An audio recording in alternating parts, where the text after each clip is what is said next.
بسم اللہ الرحمن الرحیم۔ تعلیم قرآن کے سلسلوں میں لوگ جو ہیں عموماً اپنے بچوں کے معاملے میں پریشان نظر آتے ہیں کہ ہم اپنے بچوں کو کیسے پڑھائیں قرآن پاک، اور قرآن پاک کی تعلیم کہاں سے ہم حاصل کریں اور کیسے دلوائیں، اس طرح سے وہ تقریباً پریشان نظر آتے ہیں۔ حالانکہ قرآن پاک کی تعلیم کوئی ایسی مشکل چیز نہیں ہے، بلکہ اللہ رب العزت نے یہ اصول بنایا ہے جو چیز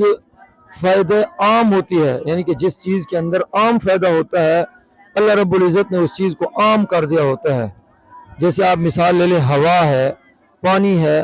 اس کے اندر پوری مخلوق، تمام کائنات کی تمام مخلوق کا اس میں فائدہ ہے، تو اللہ رب العزت نے ہوا کو، پانی کو فری میں کر دیا، مفت میں کر دیا، سارے کے سارے لوگ جو ہیں اسے نفع حاصل کر رہے ہیں۔ تو اسی طرح قرآن پاک کی تعلیم، قرآن پاک کا حاصل کرنا،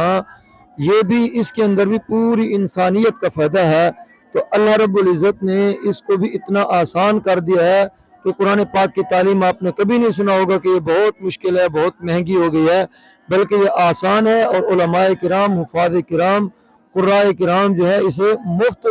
طلباء کو جو ہے وہ دینے کے لیے تیار ہوتے ہیں اور مفت دے بھی رہے ہیں۔ تو بہرحال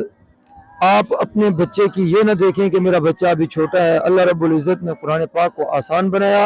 وَلَقَدْ يَسَّرْنَا الْقُرْآنَ لِلذِّكْرِ فَهَلْ مِن مُدَّكِرٍ۔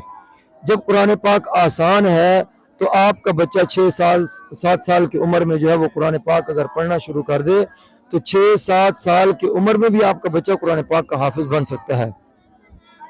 اور میں عام طور پر، آپ میرے پیچھے بھی دیکھ رہے ہوں گے، ہمارے پیچھے جو بچے بیٹھے ہیں یہ ان کی عمریں بہت چھوٹی ہیں،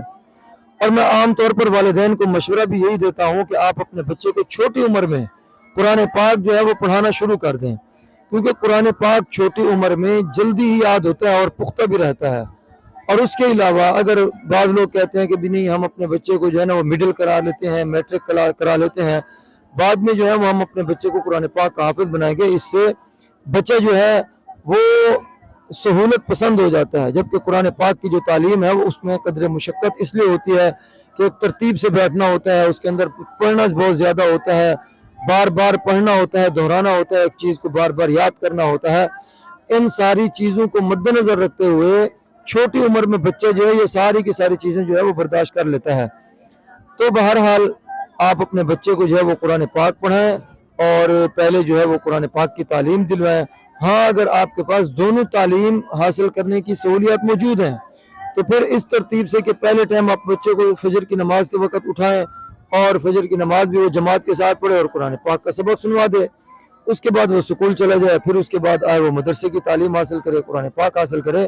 لیکن یہ بات ذہن میں رکھیں کہ آپ کے بچے نے انگلش بھی یاد کر لینی ہے، آپ کے بچے نے حساب و کتاب بھی یاد کر لینا ہے، اردو بھی اس نے پڑھ لینی ہے۔ اگر آپ کا بچہ قرآن پاک کی تعلیم حاصل نہیں کر سکے گا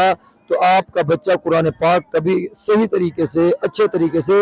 جس طرح قرآن پاک کے پڑھنے کے حقوق ہیں ان حقوق کی رعایت رکھتے ہوئے قرآن پاک کو نہیں پڑھ سکے گا۔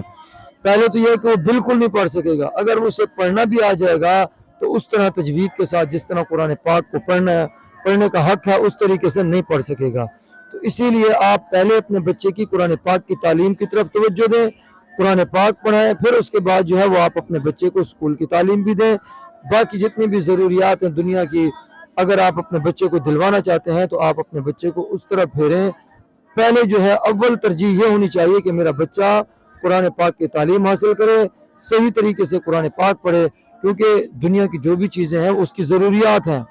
اور اس ضرورت کو پورا کرنے کے لیے آدمی جو ہے وہ کچھ بھی کر سکتا ہے، لیکن قرآن پاک کی تعلیم کو بعد میں وہ ضرورت نہیں سمجھے گا، وہ کہے گا اس کے بغیر بھی میری زندگی گزر رہی ہے۔ تو اسی طرح وہ جاہل بن کر، قرآن پاک کے بغیر جاہل بن کر زندگی گزارے گا۔ خدا را اپنے بچوں کے اوپر بھی ترس کریں اور اپنی عاقبت بھی خراب نہ کریں۔ اللہ رب العزت سے دعا ہے کہ اللہ رب العزت ہمیں صحیح معنی قرآن پاک پڑھنے اور اس پر عمل کرنے کی توفیق عطا فرمائے۔